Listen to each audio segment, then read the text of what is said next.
तो इससे पिछले लेक्चर में हम लोगों ने रिलेशन अमंग्स इलास्टिक कांस्टेंट किया था, यानी कि इलास्टिक कांस्टेंट कौन कौन से थे। एक तो यंग्स मॉडुलस वाई था,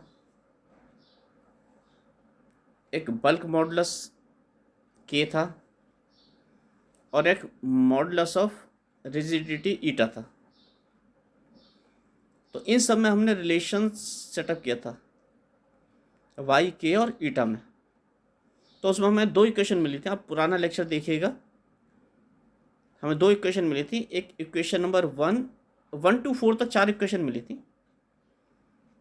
इक्वेशन नंबर 1 में और इक्वेशन नंबर 4 में हमें y की वैल्यू मिली थी। हमें मिली थी y is equal to 3k1 - 2 sigma, और एक इक्वेशन में मिली थी y is equal to 2 sigma 1 plus ईटा।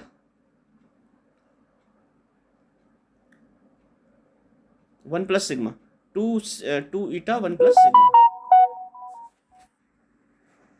अभी जना मैं फ्लाइट मोड पे लगा लूँ 12।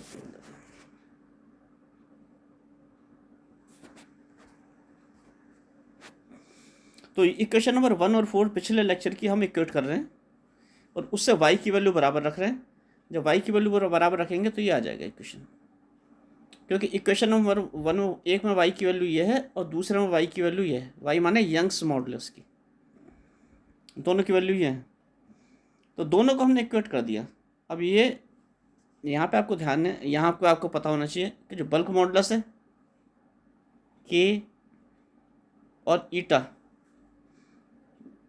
मॉडुलस ऑफ रिजिडिटी, ये दोनों पॉजिटिव क्वांटिटीज़ हैं। इनकी वैल्यू क्या होंगी? पॉजिटिव होंगी दोनों की। अब इसमें हमें थोड़ा सा मैथमेटिक्स देखनी है। मैं अपना वीडियो ऑफ कर देता हूँ ज़रा। इसमें हमें थोड़ी सी मैथमेटिक्स ये देखनी है। इस इक्वेशन को ध्यान से देखिए। अगर सिग्मा पॉजिटिव है, कहाँ है सिग्मा? एक तो फर्स्ट इक्वेशन में यहाँ पे सिग्मा है, इस लेफ्ट हैंड साइड में, एक राइट हैंड साइड में यहाँ पे सिग्मा है। तो अगर सिग्मा पॉजिटिव है तो राइट हैंड साइड क्या है? 2 ईटा 1 plus sigma. Right hand side क्या है? 2 ईटा 1 प्लस सिग्मा। अगर सिग्मा पॉजिटिव है, ये वाली क्वांटिटी पॉजिटिव है, तो पूरी राइट हैंड साइड पॉजिटिव हो गई, क्योंकि ईटा भी मॉडुलस ऑफ रिजिडिटी ईटा भी पॉजिटिव है, 1 भी पॉजिटिव है और सिग्मा भी पॉजिटिव हो गया। तो राइट हैंड साइड पूरी क्या होगी? पॉजिटिव होगी। तो राइट हैंड साइड तो पॉजिटिव हो गई।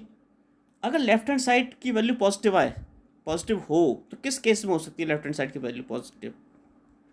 देखो राइट हैंड साइड पॉजिटिव हो गया, ये वाली वैल्यू क्या हो गई? पॉजिटिव। ये वाली वैल्यू पॉजिटिव हो गई। तो हम कह रहे हैं अगर लेफ्ट हैंड साइड पॉजिटिव, किस केस में हो सकती है left hand side positive? Right hand side तो पॉजिटिव है ही इसका। तो ये पॉजिटिव तब हो सकती है जब के भी पॉजिटिव है।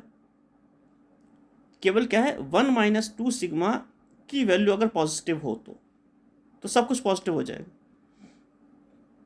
तो लेफ्ट हैंड साइड पॉजिटिव कब होगी? जब 1 - 2 सिग्मा पॉजिटिव होगा, यानी 1 - 2 सिग्मा की वैल्यू 0 से बड़ी होगी या सिग्मा हाफ से छोटा होगा।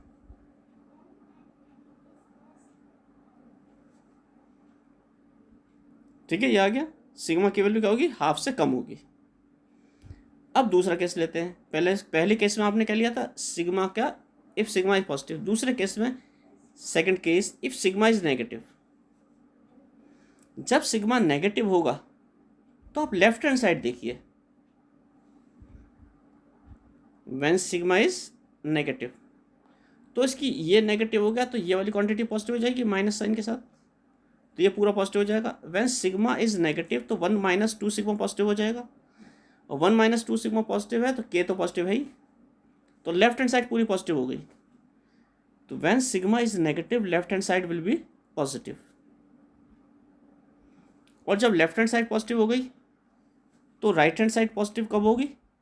राइट हैंड साइड पॉजिटिव तब होगी जब 1 प्लस सिग्मा पॉजिटिव होगा, यानी 1 प्लस सिग्मा किससे? 0 से बड़ा होगा।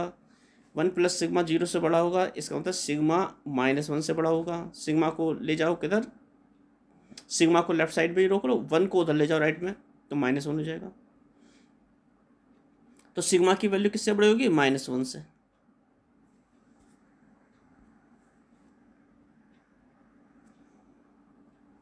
तो सिग्मा की वैल्यू क्या आई? देखो ये आ गई, -1 से बड़ा होगा सिग्मा। और पहले केस में क्या था? Sigma was less than half. ये आ गया। तो इन दोनों चीज़ों को मिला दिया, ये दोनों रिजल्ट्स को मिला दिया। पहले रिजल्ट में सिग्मा हाफ से कम होगा, दूसरे में सिग्मा -1 से ज़्यादा होगा। तो किसी भी होमोजीनियस आइसोट्रोपिक मटेरियल के लिए सिग्मा की वैल्यू, सिग्मा ध्यान है आपको क्या था? पॉइजन्स रेशियो था। पुराने लेक्चर्स आप पढ़ते रहिए दोबारा, जो भी मैं पढ़ा रहा हूँ, तभी आगे के लेक्चर समझ में आएंगे। तो पहले कुछ पुराने लेक्चर्स में के, सिग्मा, ईटा, वाई सब के बारे में समझाया जा चुका है ढंग से। तो इसमें आ गया सिग्मा की वैल्यू किस किस के बीच में लाई करनी चाहिए? -1 से और हाफ तक लाई करनी चाहिए सिग्मा की वैल्यू, -1 से हाफ। किसके लिए? Homogeneous isotropic material. ये हमने नया वर्ड जोड़ दिया है, homogeneous isotropic material. Homogeneous isotropic material का मतलब क्या होगा? होमोजीनियस माने एक समान, एक साथ, यूनिफॉर्म, जिसमें मॉलिक्यूल्स का या एटम्स जो भी उसके कंस्टिट्यूएंट पार्टिकल्स हैं वो यूनिफॉर्मली डिस्ट्रीब्यूटेड है, वो एक समान है मटेरियल सब जगह। आइसोट्रोपिक माने जिस मटेरियल पर अगर हम स्टडी करें उस मटेरियल की, तो उस मटेरियल की प्रॉपर्टीज डायरेक्शन पर डिपेंड नहीं करती। होमोजीनियस माने एक समान, आइसोट्रोपिक माने मान लीजिए कोई मटेरियल हमारे पास, ये मैंने ब्लॉक ले लिया,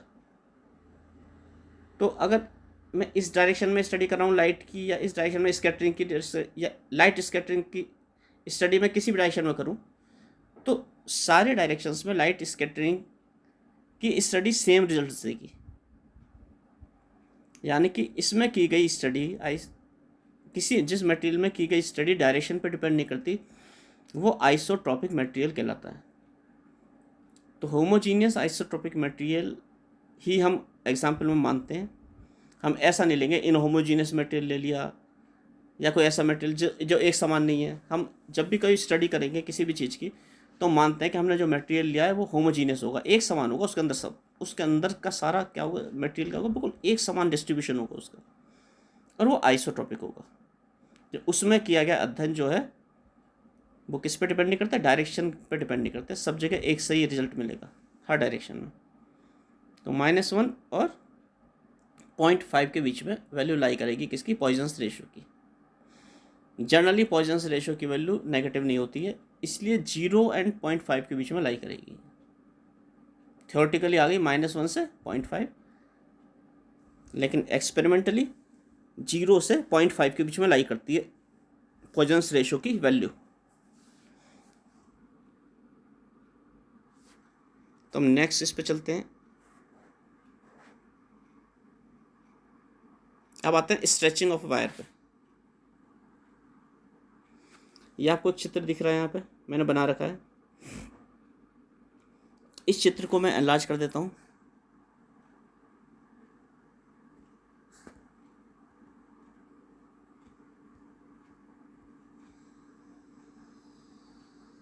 ये चित्र आपको एनलार्ज करके दिखा दिया मैंने। ये किस किस के बीच में बना रखा है? स्ट्रेस और स्ट्रेन, यानी प्रतिबल और विकृति।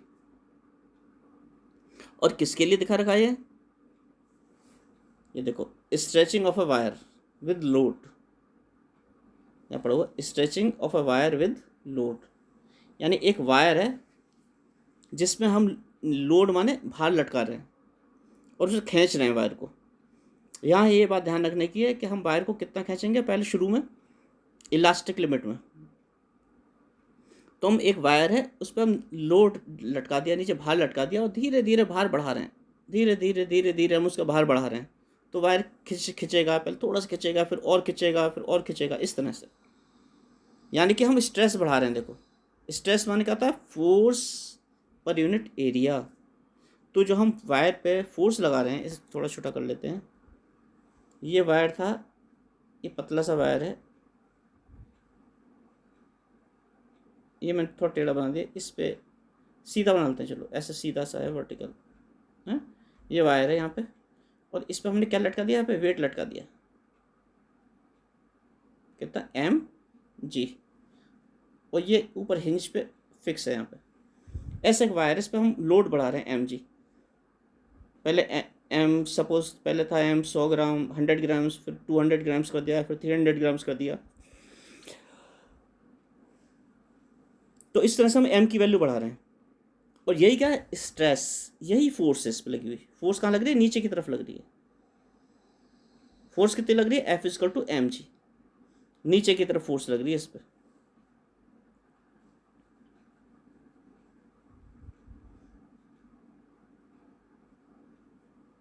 ये इस पर नीचे फोर्स लग रही है mg, तो यही क्या है, स्ट्रेस को नापती है। फोर्स का मतलब स्ट्रेस का मेजरमेंट क्या है, फोर्स प्रति एकांक क्षेत्रफल पर लगने वाला बल को क्या कहते हैं, प्रतिबल कहते हैं। तो stress means force per unit area, और फोर्स क्या है, mg। mg is in fact what is mg, mg is force, f, ये फोर्स है f। तो इस mg को हम धीरे धीरे बढ़ाएंगे, तो देखते हैं क्या होता है। जब mg को धीरे धीरे बढ़ाएंगे तो वायर की लंबाई धीरे धीरे बढ़ेगी, यानी स्ट्रेन बढ़ेगा। स्ट्रेन क्या होता है, स्ट्रेन होता है small l divided by capital L, ये स्ट्रेन है। कैपिटल L तो फिक्स है यहाँ पे, तो अगर लंबाई बढ़ रही है तो स्ट्रेन बढ़ेगा। स्मॉल लंबाई में वृद्धि अगर बढ़ रही है, स्मॉल l की वैल्यू अगर बढ़ रही है तो स्ट्रेन बढ़ेगा, क्योंकि कैपिटल L यानी वायर की इनिशियल लंबाई तो क्या थी, फिक्स थी। ये इनिशियल लंबाई थी वायर की L, कहाँ से कहाँ तक, यहाँ से और यहाँ तक। और फिर जैसे जैसे हम वेट बढ़ा रहे हैं, मास बढ़ा रहे हैं, फोर्स बढ़ा रहे हैं, वैसे वैसे स्मॉल l की वैल्यू बढ़ती जाएगी, यानी स्ट्रेन बढ़ता जाएगा। तो ये स्ट्रेस और स्ट्रेन के बीच में ग्राफ है। तो ठीक है, आपने पहले क्या किया, इस ग्राफ में पहले आपको दिख रहा है कि आपने पहले यहाँ इस पॉइंट पे, ओ पॉइंट पे स्ट्रेस कितना था, 0। स्ट्रेस जब 0 था तो स्ट्रेन भी 0 होगा। जब वायर में हमने कोई भारी नहीं लटकाया तो वायर की अपनी ओरिजिनल लंबाई बनी रहेगी, तो लंबाई में वृद्धि कितनी हो जाएगी, 0, यानी इंक्रीज इन लेंथ क्या होगा, 0। तो स्ट्रेन 0/L यानी 0, स्ट्रेन भी 0 होगा। तो जब स्ट्रेस 0 है तो स्ट्रेन भी 0 होगा। अब हमने थोड़ा थोड़ा स्ट्रेन बढ़ाना शुरू कर दिया, स्ट्रेस बढ़ाया, पहले यहाँ पे स्ट्रेस लाया, तो इसके प्रोपोर्शनल स्ट्रेन की वैल्यू यहाँ पे आ गई, इतनी लंबाई बढ़ गई, इतना स्ट्रेन आ गया। फिर हमने यहाँ स्ट्रेस लाए, स्ट्रेस तक किया, तो इसके प्रोपोर्शनल स्ट्रेन की वैल्यू और बढ़ गई, ये लंबाई बढ़ती जा रही है। फिर हम ऐसे करते जा रहे हैं, तो एस के ऐसे स्ट्रेन बढ़ता जा रहा है लगातार ना। स्ट्रेस बढ़ाने पे क्या हो रहा है, स्ट्रेन बढ़ रहा है। जैसे जैसे वायर पे फोर्स लगाएंगे वैसे बढ़ा रहे हैं, वैसे वैसे वायर की लंबाई बढ़ रही है। शुरू में स्ट्रेस और स्ट्रेस तो होते हैं एक दूसरे के प्रोपोर्शनल होते हैं, यहाँ तक, ए पॉइंट तक। ये पॉइंट क्या बना रखा है, ए, यानी स्ट्रेस इज प्रोपोर्शनल टू, या strain is proportional to stress लिखना चाहिए इनफैक्ट, क्योंकि स्ट्रेस लगा रहे हैं तब स्ट्रेन हो रहा है। तो strain is proportional to stress, उल्टा कर लीजिए, stress is proportional to strain, तो strain is proportional to stress कर लीजिए। तो स्ट्रेन हो रहा है, स्ट्रेन की वैल्यू बढ़ रही है जैसे जैसे हम स्ट्रेस बढ़ा रहे हैं, यानी विकृति बढ़ रही है जैसे जैसे हम प्रतिबल बढ़ा रहे हैं। लेकिन एक लिमिट तक, एक भार तक बढ़ाने में एक फोर्स की एक लिमिटिंग वैल्यू आएगी जिस तक स्ट्रेस स्ट्रेन के प्रोपोर्शनल होता है। वो कौन सा पॉइंट है, ए।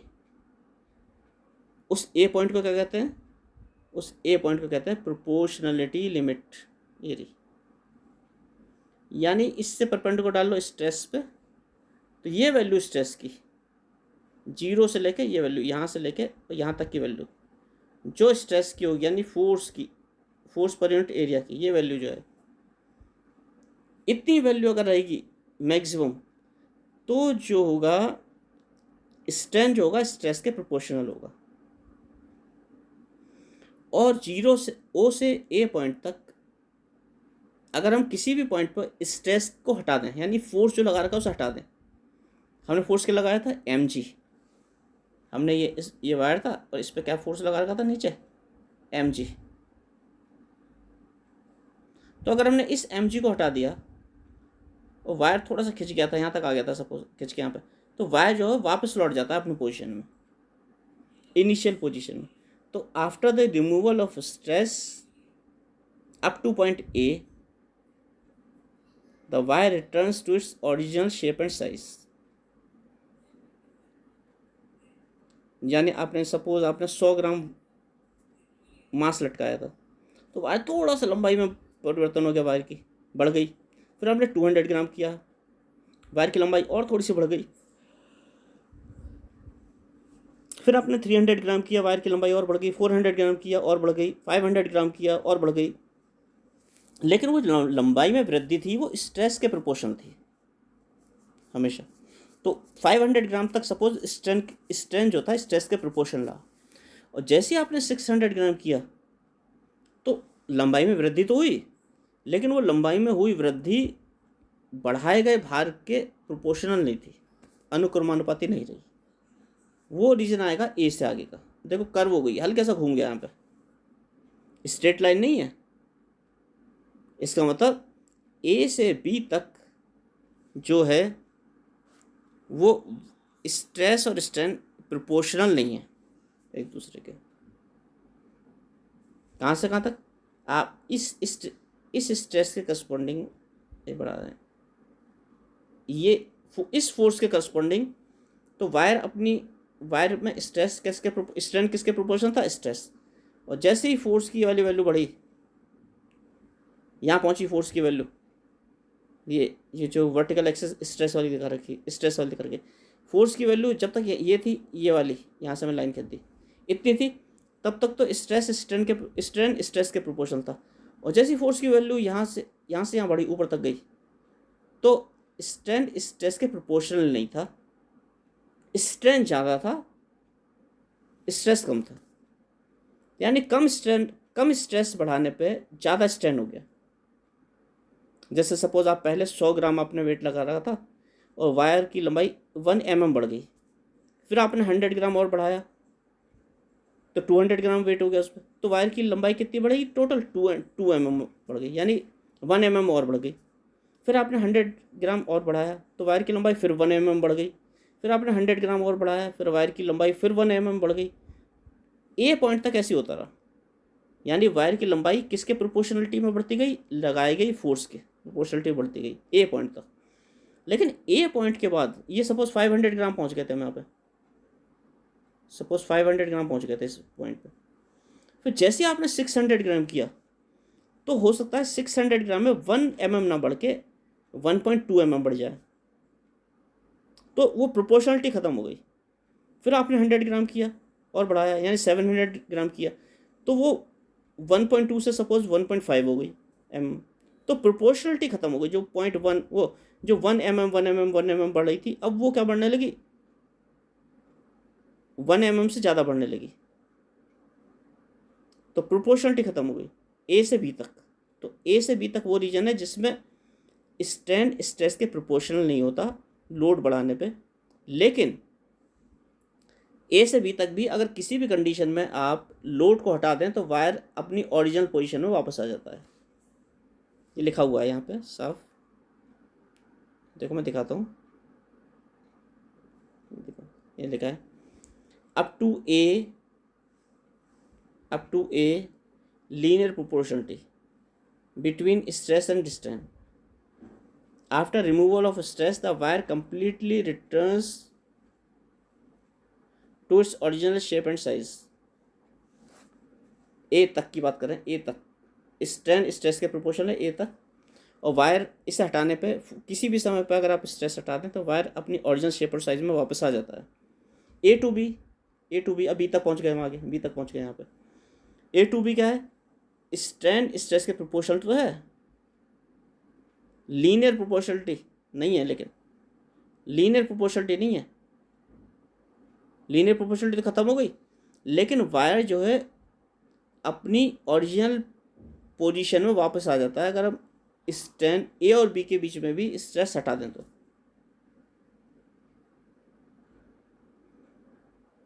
अब हम आगे बढ़ते हैं बी से सी तक। ए पॉइंट पे स्ट्रेस यहाँ तक था, बी पॉइंट पे स्ट्रेस यहाँ पे आया, सी पॉइंट पे स्ट्रेस थोड़ा सा और बढ़ गया, यहाँ पे थोड़ा सा लाइन नीचे आएगी, ये बढ़ गया है। तो बी से सी तक भी स्ट्रेस बढ़ाया है, लेकिन हो क्या रहा है, देखो ए से बी तक स्ट्रेन में इतना परिवर्तन आया, ए से बी तक ये स्ट्रेन में परिवर्तन आया, और बी से सी तक स्ट्रेन में देखो यहाँ से यहाँ तक परिवर्तन आ गया, और स्ट्रेस में कितना है, बहुत छोटा सा। सबसे बड़ा स्ट्रेस में परिवर्तन है यहाँ से यहाँ तक, ओ से और यहाँ तक, ये मैंने एरो बना दिया। फिर कम स्ट्रेस है, कम स्ट्रेस पे स्ट्रेन ज़्यादा हो गया, देखो ये स्ट्रेन ज़्यादा हो गया, ये कम स्ट्रेस ये रहा, कम स्ट्रेस पे ज़्यादा हो गया। दोबारा बनाता हूँ, ये स्ट्रेस था, ये स्ट्रेस था, और सी पे ये स्ट्रेस था, ये स्ट्रेस था यहाँ पर। तो देखो पहले स्ट्रेस की वैल्यू है, इसके करस्पॉन्डिंग स्ट्रेन कितना हुआ है, ये हुआ है। फिर स्ट्रेस ऊपर आ गया, इतना सा स्ट्रेस हुआ है, इसके करस्पॉन्डिंग स्ट्रेन कितना हुआ, ये हो गया। देखो इस स्ट्रेस देखो कम है, स्ट्रेन ज़्यादा है। फिर स्ट्रेस का और कम हुआ, ऊपर वाला स्ट्रेस जो गोला बनाया मैंने, लेकिन स्ट्रेन कितना हुआ, स्ट्रेन और ज़्यादा हो रहा है। बी से सी तक क्या होता है, बहुत कम फोर्स लगाने पे भी, फोर्स की वैल्यू बहुत कम बढ़ाने पे भी, यानी स्ट्रेस बहुत कम बढ़ाने पे भी स्ट्रेन बहुत ज़्यादा हो जाता है। और मटेरियल क्या होता है, इलास्टिक से प्लास्टिक में कन्वर्ट हो जाता है। प्लास्टिक क्या कहलाता है, कहाँ से कहाँ तक कह रहा हूँ मैं, बी से सी तक। इसका मतलब बी और सी के बीच में अगर आप स्ट्रेस को हटा भी दें तो मटेरियल में खिंचाव परमानेंट रह जाता है, वो वापस नहीं आता अपनी पोजीशन पे, यानी कि वो क्या हो गया, इलास्टिक से प्लास्टिक बदल गया। मैंने आपको शुरू में पढ़ाया था इलास्टिक मटेरियल्स क्या होते हैं, जिन पे कि अगर हम लगाने वाली फोर्स को, रेस्टोरिंग फोर्स को अगर हम लगाई गई फोर्स को क्या कर दें, स्ट्रेस को हटा दें, तो वो अपनी ओरिजिनल पोजीशन में वापस आ जाते हैं। इसे कहते हैं इलास्टिक मटेरियल्स, कंप्लीटली वापस आ जाएंगे, तो परफेक्ट इलास्टिक हो जाएंगे। और अगर बल लगाने पे, बल को हटाने पे वो बिल्कुल भी वापस नहीं आता अपनी पोजीशन में, बिल्कुल जैसा था खिंचा खिंचा बिल्कुल वैसे रह जाता है, खिंचा हुआ वायर, चाहे हम फोर्स हटा दें, तो वह 100% प्लास्टिक होगा। लेकिन कभी ना तो कोई भी चीज़ 100% इलास्टिक होती है, ना भी कोई चीज़ 100% प्लास्टिक होती है, ये मैंने आपको फर्स्ट लेक्चर में समझा दिया था। तो थर्ड रीजन आ गया बी से सी। बी से सी तक का रीजन वो रीजन है जिसमें थोड़ा सा भी स्ट्रेस बढ़ाने पे बहुत ज़्यादा स्ट्रेन बढ़ जाता है, और मटेरियल या वायर या जो भी चीज़ है जिसे खींच रहे हैं आप, वो अपनी ओरिजिनल शेप में वापस नहीं आ पाता।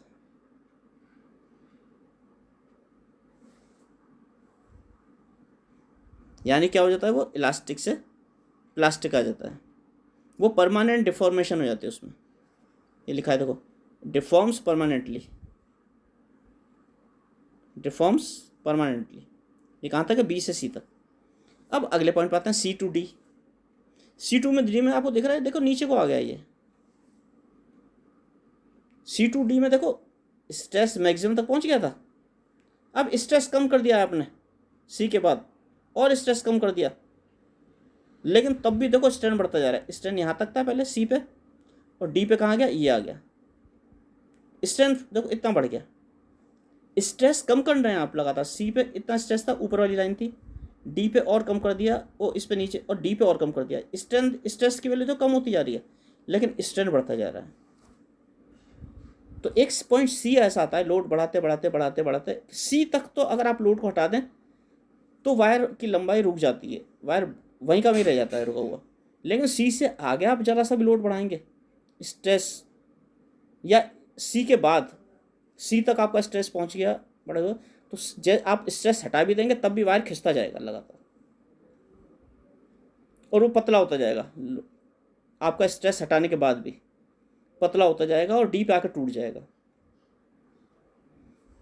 इसलिए डी को क्या कहते हैं, ब्रेकिंग पॉइंट कहते हैं, और सी को क्या कहते हैं, ब्रेकिंग स्ट्रेस कहते हैं। सी पॉइंट को क्या लिखा है, ब्रेकिंग स्ट्रेस।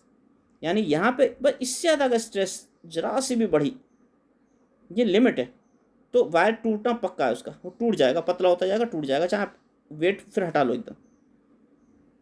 और सी को क्या कहते हैं, ईल्ड पॉइंट भी कहते हैं। ईल्ड माने लिमिट, बस लिमिट आ गई है, बस इससे ज़्यादा आप नहीं लगा सकते, नहीं तो वायर परमानेंट डैमेज हो जाएगा।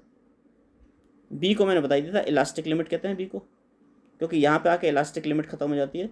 बी तक आप स्ट्रेस की ये वाली वैल्यू थी, इससे ज़्यादा स्ट्रेस अगर आप लगाएंगे, इससे ज़्यादा स्ट्रेस लगाएंगे, इससे कम स्ट्रेस में वायर वापस आ जाएगा, इससे ज़रा से ज़्यादा लगाएंगे तो वायर अपनी शेप में वापस नहीं आएगा।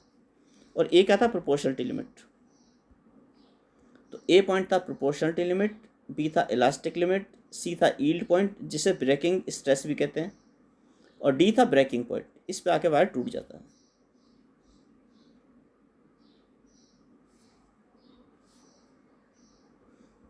तो ये आपको मैंने वायर की स्ट्रेचिंग के बारे में बताया, किस तरह से स्ट्रेस और स्ट्रेन प्रोपोर्शनल होते हैं वायर के। 4 पॉइंट ध्यान रखना है आपको, proportionality limit, elastic limit, yield point और ब्रेकिंग पॉइंट। और यहाँ मैंने थ्योरी लिख भी रखी है, इस थ्योरी को मैं दोबारा दिखा देता हूँ। ये देखो, ये सब लिख रखी है, इसे आप पढ़ भी सकते हैं बाद में। इसके बाद 2 पॉइंट और हैं। एक तो है elastic after effect. Elastic after effect, elastic अगर कोई इफेक्ट, इलास्टिक अगर आपने प्रोड्यूस की उसमें किसी भी वस्तु में को आपने खींचा, यानी उसकी शेप में चेंज करा, तो उसके आफ्टर क्या इफेक्ट होगा।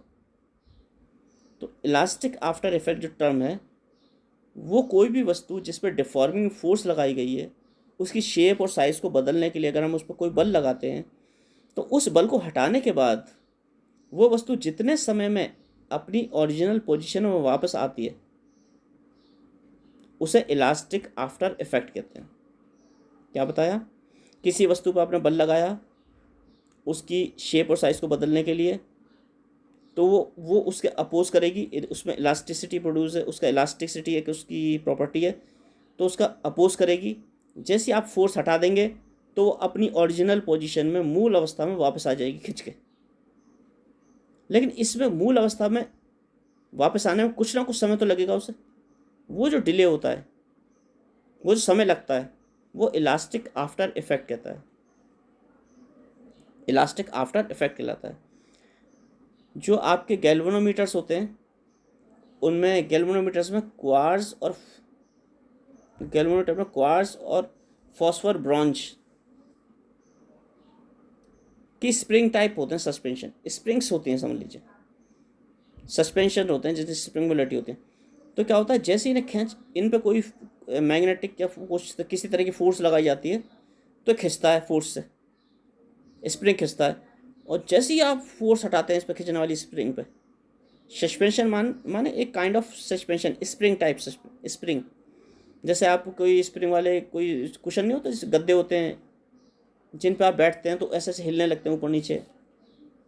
जो जिमनास्ट होते हैं उनके जो गद्दे होते हैं स्पेशल डिज़ाइन, जिन पे वो जंप मारते हैं, भागते हुए आते हैं और जंप करते हैं, आपने देखा होगा कभी जिमनास्टिक में। तो उस तरह सस्पेंशन टाइप, जैसे कार की सीट्स होती हैं, पहले कार की सीट्स आती थी जिनमें स्प्रिंग्स लगी होती थी अंदर, पुरानी कारों में उनमें मोटी मोटी स्प्रिंग्स होती थी। एम्बेसडर में आती थी सीट्स, मोटी मोटी स्प्रिंग होती थी। जब आप बैठते थे तो ऐसा लगता था ऊपर नीचे बिल्कुल सॉफ्ट, जब गड्ढे लगते थे तो स्प्रिंग ऊपर नीचे होती थी, सस्पेंशंस। तो क्वार्ट्ज और फॉस्फोरस ब्रॉन्ज के सस्पेंशंस होते हैं गैल्वेनोमीटर में। जैसे ही इन पे आप फोर्स लगाते हैं तो ये विद इन नो डिले ये वापस आ जाते हैं, बिना किसी को टाइम को गवाए, एकदम return to their original position, यानी फ्रैक्शन ऑफ सेकंड्स। तो टाइम डिले ऑलमोस्ट निल होता है इसमें। ऐसे ही इलेक्ट्रोमीटर्स होते हैं। इलेक्ट्रोमीटर्स होते हैं एक तरह का मैकेनिकल इंस्ट्रूमेंट है जो चार्ज के मेजरमेंट के लिए या पोटेंशियल के मेजरमेंट के लिए यूज़ किया जाता है, पोटेंशियल डिफरेंस के लिए। ये भी इलास्टिक आफ्टर इफेक्ट से फ्री होता है, यानी कि इसमें भी ओरिजिनल अवस्था में जो इनकी स्प्रिंग्स होती हैं, सस्पेंशंस होते हैं, वो जब भी इसमें से डिफॉर्मिंग फोर्स हटा देंगे तो ओरिजिनल अवस्था में ये बिना टाइम डिले के वापस आ जाते हैं। फोर्स हटी नहीं और ये वापस आए नहीं एकदम। एक होता है इलास्टिक फैटिग। फैटिग माने होता है थकना। तो इलास्टिसिटी के कारण जो थकता है वायर या मटेरियल जो थक जाता है इलास्टिसिटी के कारण, वो इलास्टिक फैटिग कहलाता है। तो इसमें मैंने लिख भी रखा है, थोड़ा सा ऊपर कर लेता हूँ, इससे ऊपर तो हो नहीं पाएगा, इससे ऊपर कर देते हैं। इसमें मैंने लिख रखा है if a wire which has been kept vibrating for a some time